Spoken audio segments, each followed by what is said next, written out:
Praise the Lord. রোমীয় 5:18 বলা হয়েছে, তাই আদমের একটি পাপ যেমন সকলের উপর মৃত্যুদণ্ড নিয়ে এলো, তাহলে আদমের পাপ সকলের উপর মৃত্যুদণ্ড নিয়ে এসেছিল, মানবজাতির উপর মৃত্যুদণ্ড নিয়ে এসেছিল। সেই একইভাবে খ্রিস্টের একটি ন্যায় কাজের মধ্য দিয়ে তার দ্বারা সকলে ঈশ্বরের সাক্ষাতে ধার্মিক প্রতিপন্ন হয়েছে এবং তার ফলে তারা প্রকৃত জীবনে অধিকারী হয়েছে। তাহলে আদমের পাপের ফলে ঈশ্বরের ক্রোধ মানুষের উপর নেমে এসেছিল, তার ফলে ঈশ্বরের দণ্ডাজ্ঞা নেমে এসেছিল, মৃত্যুদণ্ড নেমে এসেছিল, মৃত্যু তাদের উপর রাজত্ব করছিল। কিন্তু প্রভু যিশুর একটি ন্যায় কাজের মধ্য দিয়ে প্রভু যিশু মানবজাতির পাপের জন্য ক্রুশবিদ্ধ হয়েছিলেন। মানবজাতির সমস্ত পাপ, আমাদের সমস্ত পাপ নিজের উপর তিনি বহন করে আমাদের পাপের জন্য তিনি ক্রুশবিদ্ধ হয়ে প্রাণত্যাগ করেছিলেন। তাহলে প্রভু যিশু আমাদের পাপের জন্য নিজের প্রাণ বলিদান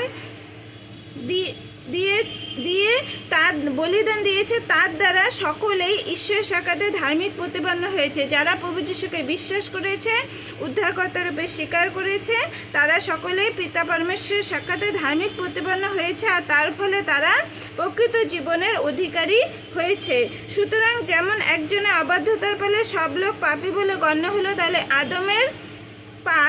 আদমের অবাধ্যতার ফলে সব লোক পাপী বলে গণ্য হয়েছিল ঈশ্বরের সাক্ষাতে।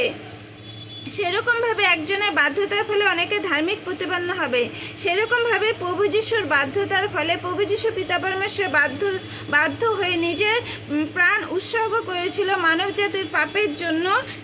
আমাদের সমস্ত পাপ নিজের উপর নিয়ে তিনি ক্রুশবিদ্ধ হয়ে প্রাণত্যাগ করেছিলেন, পিতা পরমেশ্বরের বাধ্য হয়েছিলেন। তার ফলে যারা বিশ্বাস করবে, প্রভু যিশুকে উদ্ধারকর্তা রূপে স্বীকার করবে, তারা ধার্মিক প্রতিপন্ন হবে। 21 পদে বলা হয়েছে, একসময় যেমন পাপ মৃত্যুর মাধ্যমে আমাদের উপর রাজত্ব করেছে, সেরকম তাহলে একসময় কি পাপ মৃত্যুর মাধ্যমে আমাদের উপর রাজত্ব করেছে। যখন আমরা অবিশ্বাসী ছিলাম তখন পাপ আমাদের উপর রাজত্ব করেছিল মৃত্যুর মাধ্যমে।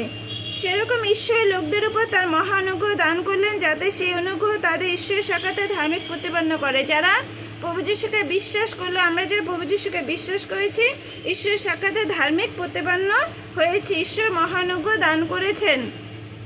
এরই ফলে আমাদের প্রভু যীশু খ্রিস্টের দ্বারা মানুষ অনন্ত জীবন লাভ করে। যারা প্রভু যিশুতে বিশ্বাস করে, উদ্ধারকর্তা রূপে স্বীকার করে, তারা অনন্ত জীবন লাভ করে। ঈশ্বরের মহা অনুগ্রহ দান, অনন্ত জীবন তারা লাভ করবে। আমেন।